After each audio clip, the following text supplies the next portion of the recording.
What is good, you guys? We're back with another video, and today, I know I've been off for like 4 or 5 days, I think now.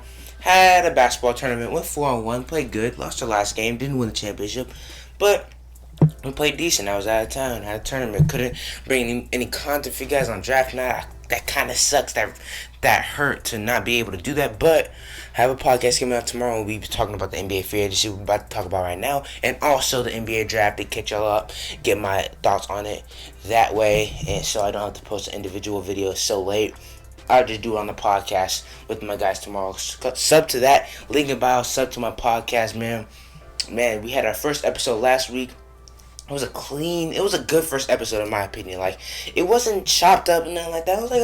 It was a good episode. We had decent dialogue, and if you want to see that podcast grow, go ahead, sub to that, link in bio, like I said. But let's get into this NBA free agency day one, man. This is like my favorite time of the year, bro. It really, really is. Like, it's just so much stuff going on, so many possibilities, rumors. Twitter's always on fire during this time. It's just an entertaining, fun time. And when 5 o'clock hit, boy, it was time to go. So let's get into this first trade. Chicago Bulls signing trade Lonzo Ball. This is my favorite player in the NBA. Lonzo Ball is my favorite player, and I love this trade so much. Love the Chicago Bulls for Lonzo Ball. I've been wanting him to get out of New Orleans since last year. It didn't seem like the right fit for him. It felt like things were getting stagnant. It felt like he didn't like the front office, and it also felt like they were trying to stagnate his growth as a player as well, putting the ball in Eric Bledsoe's hands a lot. Like, although he stepped up his three-point shooting ability a lot, getting the ball out of his hands, and with giving the ball to Eric Bledsoe a lot, and also pointing Zion coming to the thing, and Brandon Ingram needing the ball, Lonzo didn't get a lot of touches. I think in Chicago, besides Zach LaVine, he's going to get a very good opportunity. Oh, Nikola Vucevic. I always forget about him when I'm talking about the Bulls. He just slips my mind. That trade is so forgettable at this point. It's so forgettable. Wow. That's a really forgettable trade for an NBA All-Star, but him, Vucevic, Zach LaVine, that got to be a playoff team. The details are Thomas Satoransky, Garrett Temple in the sign-in trade, and also a second-round pick for Lonzo Ball. I think that's decent value for a guy like him with this decent three-point shooting ability, great defense alongside Zach LaVine, which is what they need the most. They need defense the most. And also, while talking about the Chicago Bulls, they got a good defender off the bench as well. A good defender off the bench, along with Lonzo Ball and Alex Caruso, a guy that I think can bump up his production with being on a team that has a little bit less star power than the Los Angeles Lakers did. He had to fit into a very, very good role for that Los Angeles Lakers team. And I think he may be able to show a little bit more of his talent and his skill set with Chicago. Obviously, he's not going to be an all-star or anything. He's just not that good, in my opinion. But I think he can show that he's one of the better role players in the league, and also that he has the all-NBA defensive potential, man. So I'm excited to see how Caruso and Lonzo Ball back together. At one point, they were the starting and backup point guards for the Los Angeles Lakers. So shout out to them. Let's get into this next move. Shout out to Lonzo, man. Man, like LeVar gets a lot of hate, but he got LiAngelo Ball into the Summer League officially today. LaMelo Ball's the Rookie of the Year, and his son just got an $85 million contract. How can you not be a proud dad after what happened, especially today? LiAngelo Ball officially got into the Summer League, and Lonzo Ball signed an $85 million contract. Man, oh man.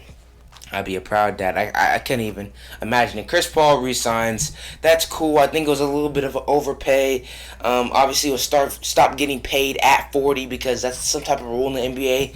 I like it. They're obviously going for the championship, which they should, but I don't. That's a lot of money, man. I hope it works out because I really like Chris Paul. And also, they signed JaVale McGee for $5 million. It seems like they just don't believe in Jalen Smith whatsoever, not even giving him a chance. Hopefully, he shows himself in the Summer League. By the way, I would be going to that. I'm very, very excited. Utah Jazz re-signed Mike Conley, another good move, $72.5 million. They locked themselves up. Don't have a lot of room to move. That's why I don't really think they're even in the contenders. Next year, it's just like, there's too many good teams, man, and they haven't made anything to get better.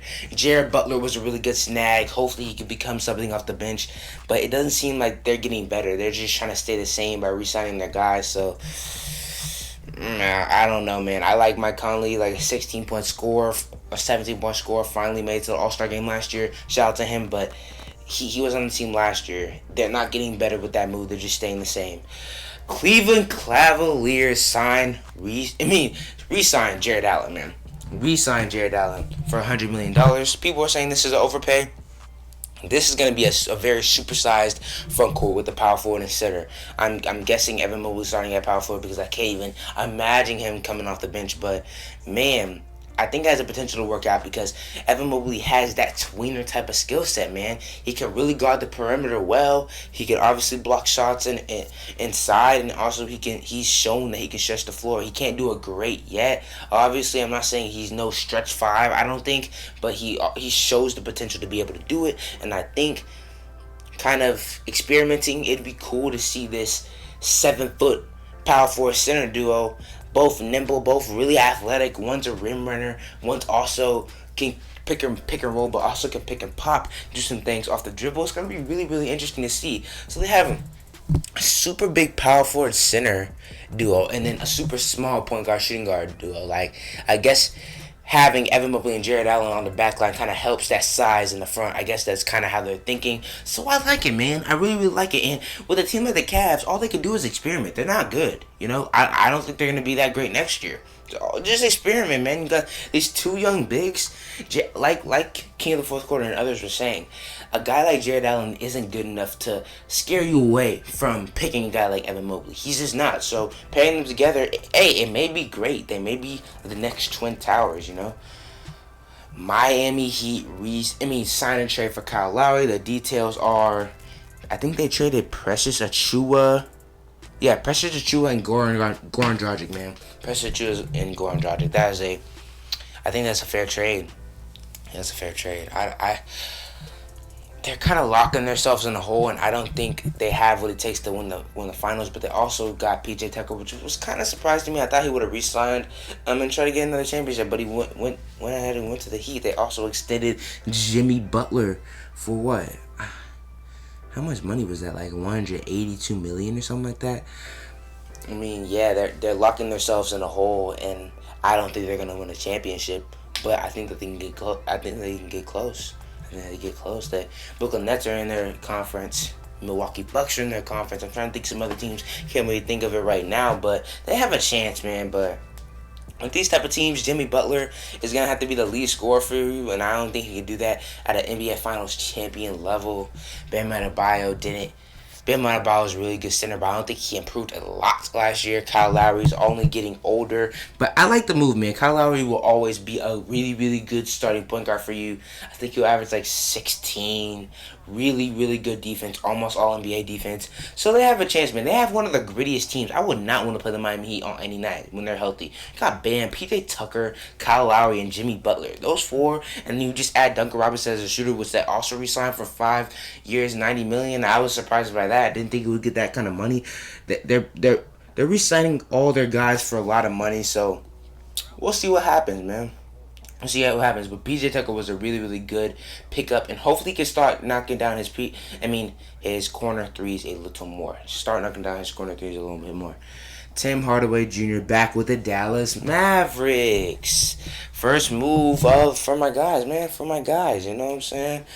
Tim Hardaway back, 4 years, $72 million. I like the move now that we didn't get the Norman Powells of the world. We didn't get the Rashawn Holmes of the world. We didn't get any of those guys. DeMar DeRozan still hasn't signed. And I don't think they'll be going to us because we did re-sign Tim Hardaway, and we also signed Reggie Bullock for 3 years and $30. And I don't know how much we signed Sterling Brown for, but we also signed him. So I don't think we got better. With those moves. I honestly, instead of signing a guy like Sterling Brown, I'd rather just see those minutes go to Josh Green and see what he can do, you know? So, man, I don't love the offseason so far, I'm not going to lie to you. Love getting Boban back. I love a guy like Boban. Tim Hardaway, 472. I think that's what you had to do. I think they kind of had the feeling that they may have struck out free agency with these other guys. So letting Tim Hardaway go would have been a complete L. I don't think it's an L, but it's not a W. I think we just stayed the same. And with a guy like Luka, that's not good enough. It's not good enough, man. You have to capitalize on the opportunity, and I really hope that I'm not really thinking about the cap situation right now. I'm not sure if we still have enough money with re-signing Tim Hardaway to go at DeMar. Hopefully we do, but if we do, that makes us better. Let's not think about fit, the shooting, We need good players. We need guys that can score besides Luka. I think people are looking for these perfect type of players to fit around Luka Doncic, and I think we just need talent, man. We need talent. We need guys that can score when Luka can't do everything. And I don't think people are thinking about that right now. They just want shooters, guys that play shooters, guys that shoot and play defense. But at the peaks of all these players that we have right now, they can do exactly that. They may not do at elite level. We need guys that can play make besides Luka. We need guys that can get off the dribble, get to the bucket besides Luka. You know what I mean? You know what I mean? So hopefully we can get DeMar. Tim Hardaway was a good pickup. Reggie Bullock, I like. He was decent for the Knicks last year. I don't know, man. I just don't think we got better, and we need to get better. In the last move I'm going to talk about today is Evan Fournier to the Knicks. They also re-signed a lot of guys. We signed Noel for $332, Alec Burks for $330, and Derrick Rose for $443. So they did their thing today, and they signed Evan Fournier for $478. I really wish they would have gave that money to Norman Powell, but Norman Powell went to the Raptors. Not the Raptors, the Trailblazers, and Gary Trent went back to the Raptors. They both went back to the teams that they got traded for. But, yeah, man, the Knicks, Evan Fournier, I don't love it. I definitely don't think that was their first option. I think they kind of struck out and kind of felt what was going on and went ahead and got Evan Fournier. He's a really, really good player. 18-point per game score for his whole entire career. I like him, man, but I don't think that's the guy that the Knicks really, really wanted. He obviously fits fine because he can shoot, and what the Knicks need is shooting and guys that can score off the dribble. That's why they probably re-signed Alec Burks, because they really didn't have that. And Alec Burks was one of the best guys for that last playoffs. Julius Randle struggled. R.J. Barrett struggled. Let's not forget Derrick Rose was probably the best player on that team in the playoffs. So a guy like Evan Fournier will obviously help, but I would have liked a guy like Norman Powell, Gary Trent, DeMar. They're still out there for DeMar. I would have liked all those guys better than Evan Fournier, but like I said, he's still a great guy. Love to see him on the squad. Love to see him get the bag. I love to see all of these guys get the bag. It's kind of weird when Shams and these guys just throw out this money on a tweet like it's nothing. Like, this is generational money. I just want y'all to understand that, man.